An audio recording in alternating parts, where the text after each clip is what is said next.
Good morning. We're going to start talking about David Klein's chemistry this morning, chapter 4. So let's share the screen. Okay.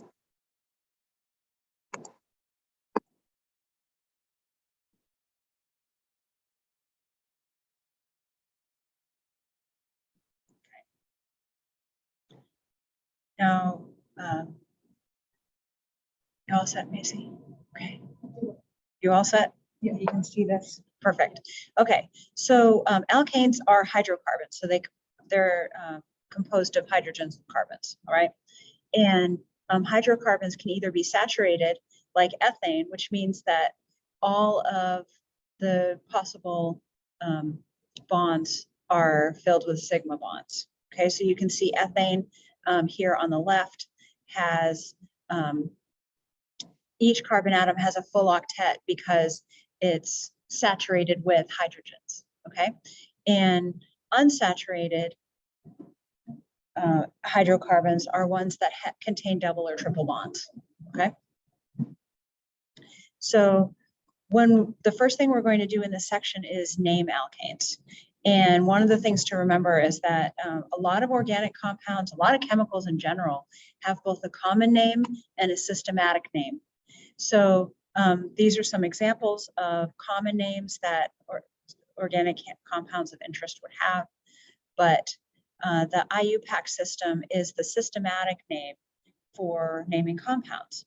So the IUPAC name is going to consist of the parent name, which refers to the longest carbon chain, the names of the substituents or the pieces that are connected to the parent chain, and then their locations. So it's very systematic, and we'll walk through this as we go along. If I go too fast for you, Macy, please speak up, okay?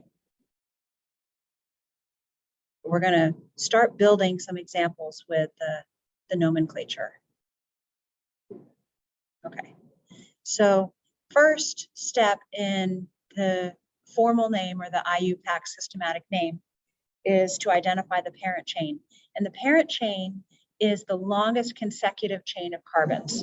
So you can see in this slide that the longest carbon chain that you can make is 9 carbons long here.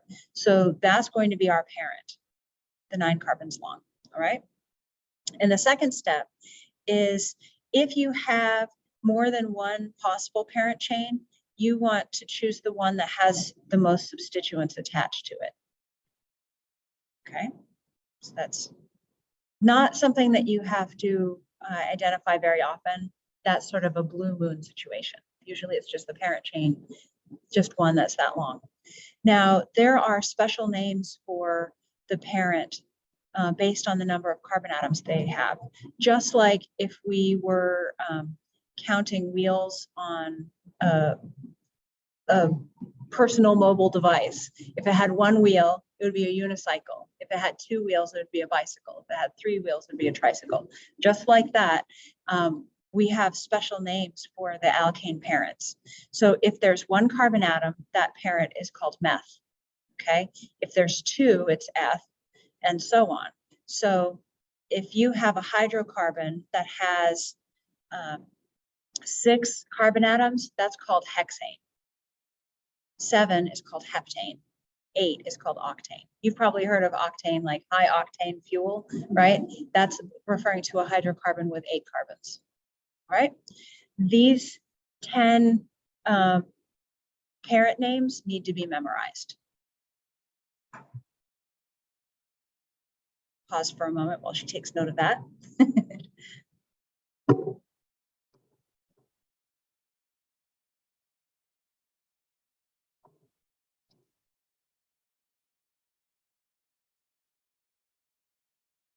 Now, if the parent chain is cyclic, we add the prefix cyclo. So you can see cyclopropane here on the left side of the slide has 3 carbon atoms in the hydrocarbon, and they happen to be arranged in a triangle type shape, or a cyclopropane. Cyclobutane is the butane is referring to the parent having 4 carbons in the hydrocarbon, and the fact that it's arranged in a ring we call that a cyclobutane, and then cyclopentane is there. We'll also draw lots of cyclohexanes in this course. So that's another example. So let's practice with the skill here with identifying the parent chain and drawing the parent chain. So I'm going to switch to the document camera in just a second. Actually, you know what? I don't think I even need to.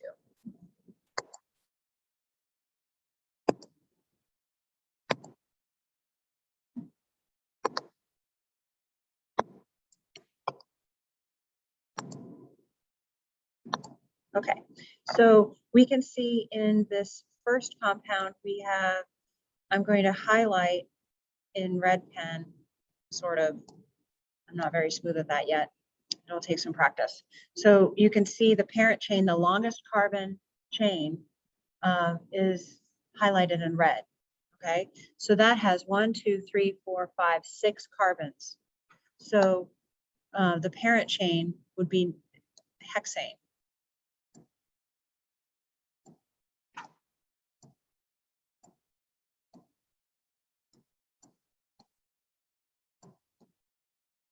So that's our parent, our hexane. And we're going to identify the substituents next. That's going to be the next step. But for right now, we're just identifying longest carbon chains. So in the next one, it looks like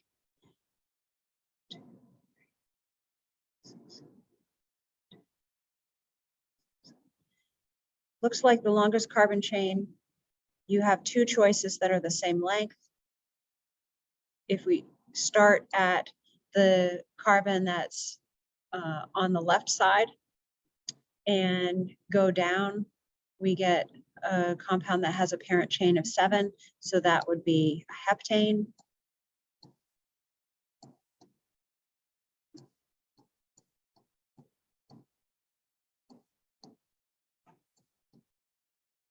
If we started at the right-hand side and then went down, it would also still be heptane, be the same. All right, now this one, the longest parent chain happens to be that, that ring. So let's figure out how many that ring size is. You probably aren't familiar with 7-membered rings yet. So let's go ahead and practice numbering our carbons to count. So cyclooctane looks like a stop sign with 8 sides. And cyclohexane would look like this. Oh, that's terrible. Oh goodness, is there an eraser?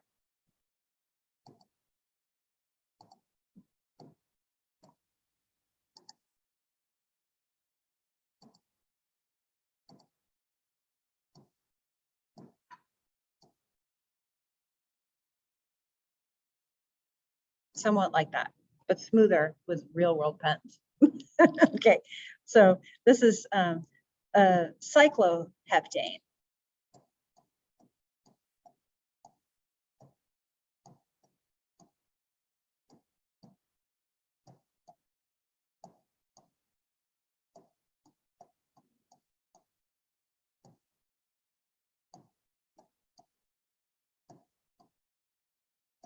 Okay, so that is a cycloheptane. Now, the next step, after we've named the length of the parent chain and identified where substituents are, then we have the same number prefix words for that match the numbers of carbons, but the terminology for a substituent is to end in YL. Okay, so if we have a substituent that is 1 carbon long, we'd call that a methyl group. If it's 2 carbons long, we'd call it an ethyl group, and so on. Okay. The next step is to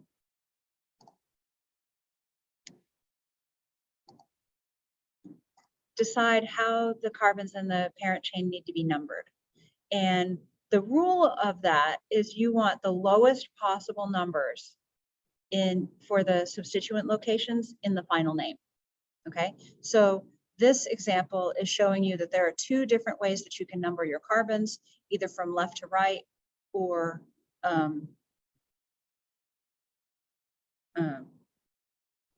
we could also do from right to left, which would be incorrect. So this 2-methylpentane, the reason that it is numbered from left to right is if you numbered the opposite way, this methyl group would be in the 4 position and its final name would be 4-methylpentane. But the accurate one is 2-methylpentane because we want the smallest possible numbers in the name, okay? And 3-methylpentane, it wouldn't matter if you were numbering from left to right or right to left because the methyl substituent's in the middle, okay?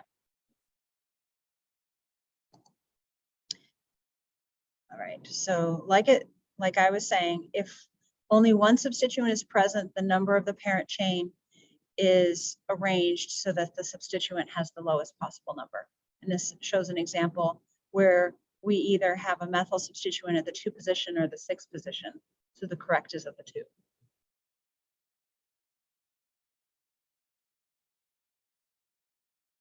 Okay. What if there's more than one substituent?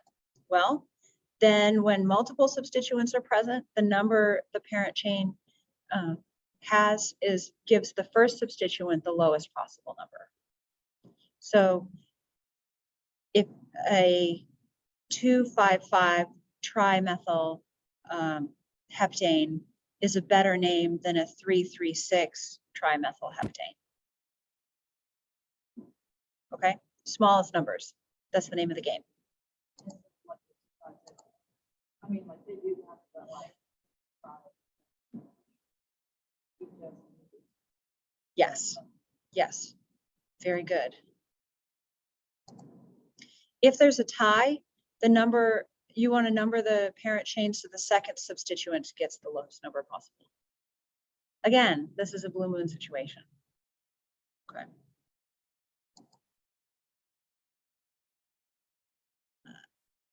If you have no tiebreaker, then you want to assign the lowest number alphabetically.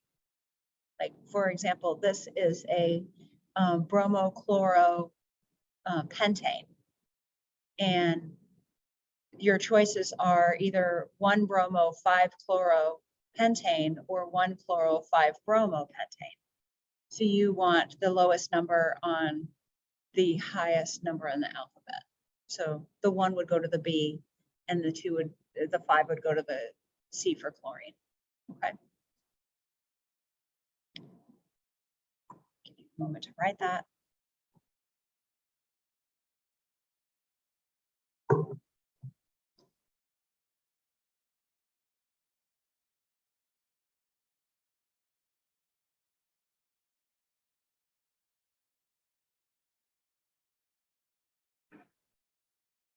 All right, what about naming the cycloalkanes? We have the same rule that applies. We want the lowest possible numbers in the name, okay? So this one, this is tri-substituted, has 3 substituents. So 2 of them we would want at the 1 position and then the other methyl group at the 3 position. So 1,1,3, and this would be trimethyl cyclohexane would be its full name. I'll repeat that. 1,1,3 trimethyl hexane is the correct name for that compound. So to put together, to assemble the complete name, you put the number and name of each substituent before the parent chain name in alphabetical order. Okay. So if multiple substituents are identical, we use a number prefix, di, tri, tetra, penta, for 1, 2, 3 of that type of substituent. But those number prefixes, di, tri, tetra, because you have multiple of the same substituent, are not part of alphabetizing. Okay, so if we, for example, had 3 methyl groups and 2 propyl groups, the methyl groups would be alphabetized before the propyl groups. We totally ignore the number of that kind of substituent. we alphabetize the substituents. Okay. All right. So using those rules, here is an example of a cyclohexane. It's a cyclohexane because it's a 6-carbon cycloalkane.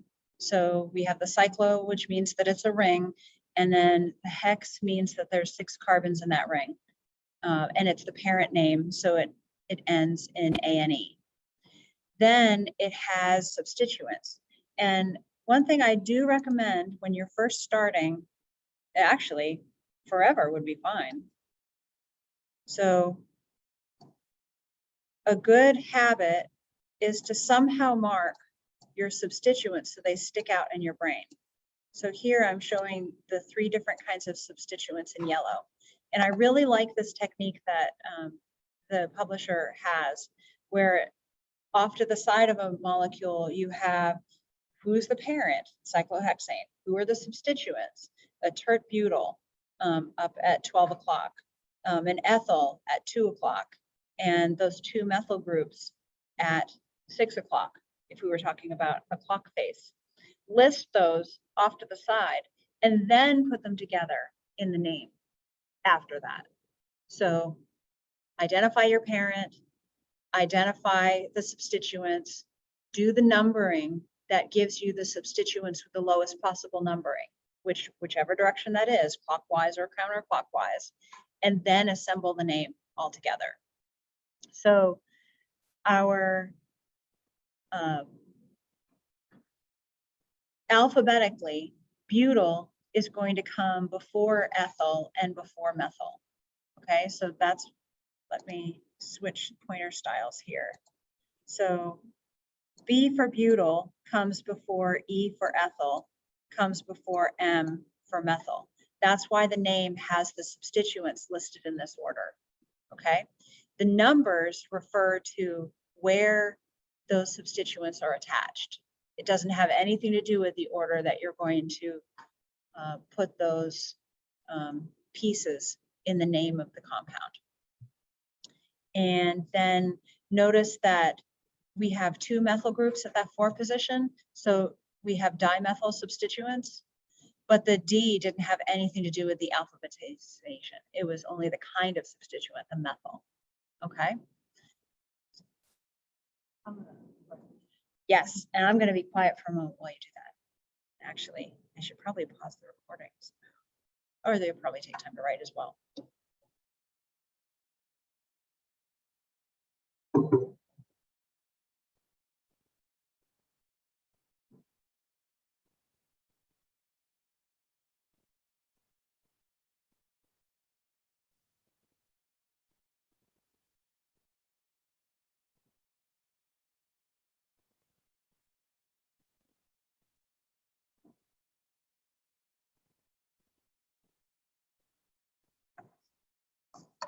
All set?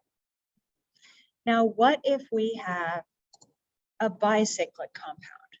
A bicyclic compound is when a compound contains 2 fused rings. Okay, so this first compound here, let's number the carbons so we can picture them.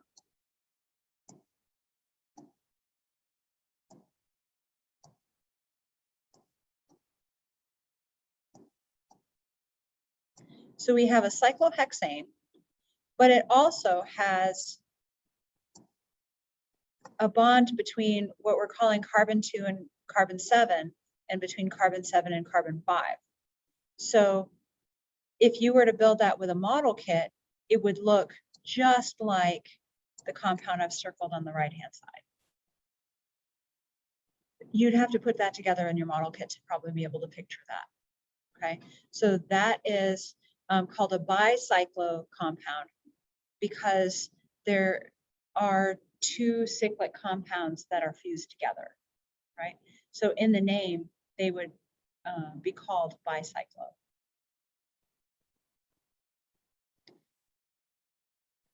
Pausing for a minute, and I will change to a slide that has the full name. A second. All right, so where 2 carbons The two carbons where the rings are fused are called bridgehead carbons. So they're showing in green right now. And there are 3 paths connecting the bridgeheads.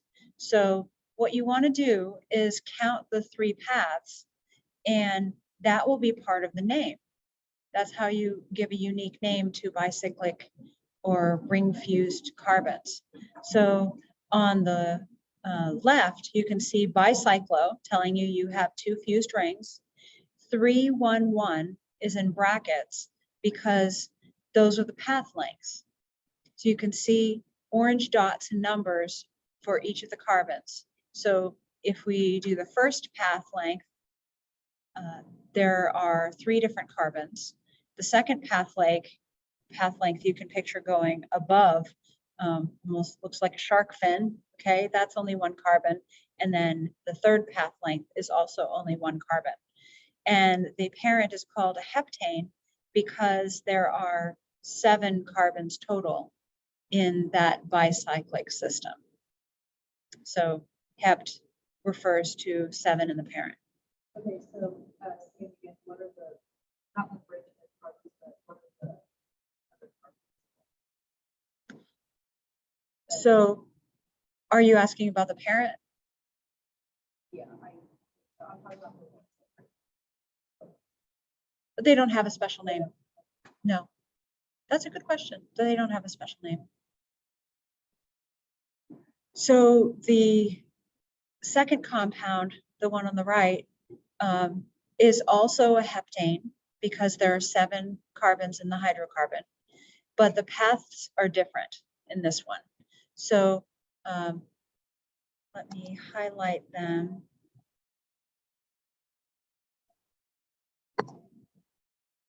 So in this path,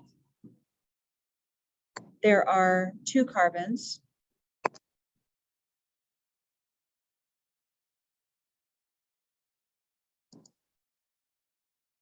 In this path, oh, it doesn't change. I guess highlighters don't change colors. Learn something new every day. This path that I sort of showed in green has only 1 carbon in the path, and this path, which I'm showing in blue, has 2 carbons in the path. So there are 7 carbons total in the parent, this bicyclic arrangement. So the name of the compound is bicyclo-2,2,1 heptane, describing how many carbons are in each path.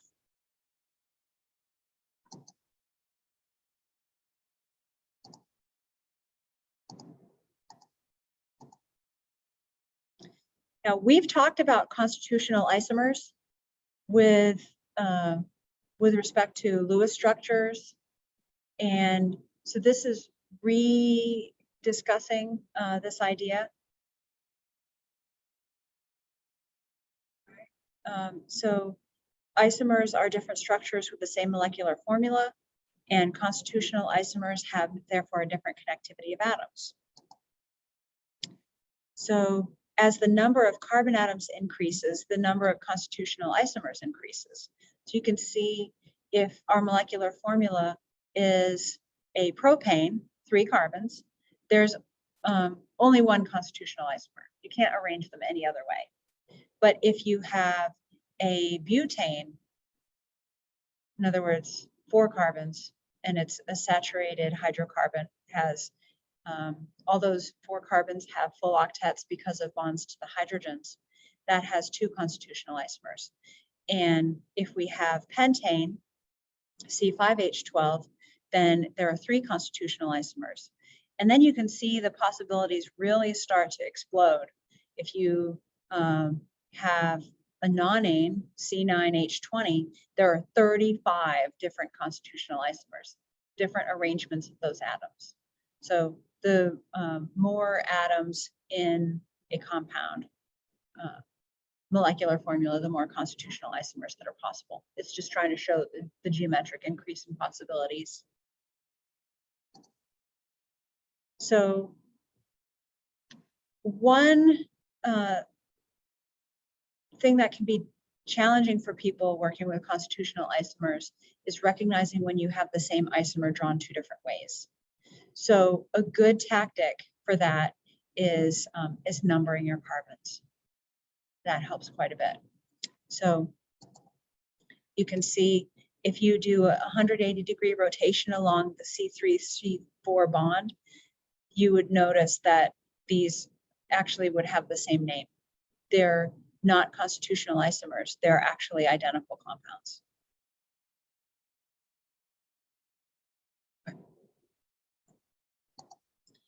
And the relative stability of isomers can be determined by measuring their heat of combustion.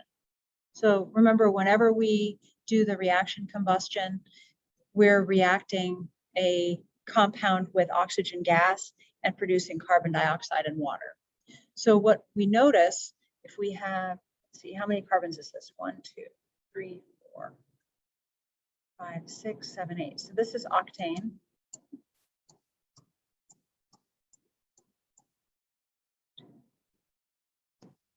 So all of these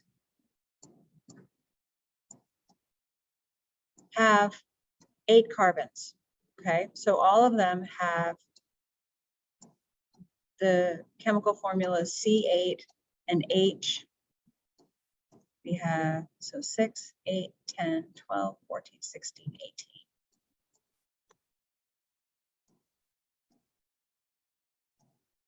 So all of these have C8H18. So the first compound with the highest heat of combustion here is what's called N-octane. In other words, it's a long straight chain of octane. The second one is a dimethylhexane, okay? It is a 2,5-dimethylhexane because of the those two methyl substituents. And then the last, most branched one is a butane parent because that's the longest parent chain.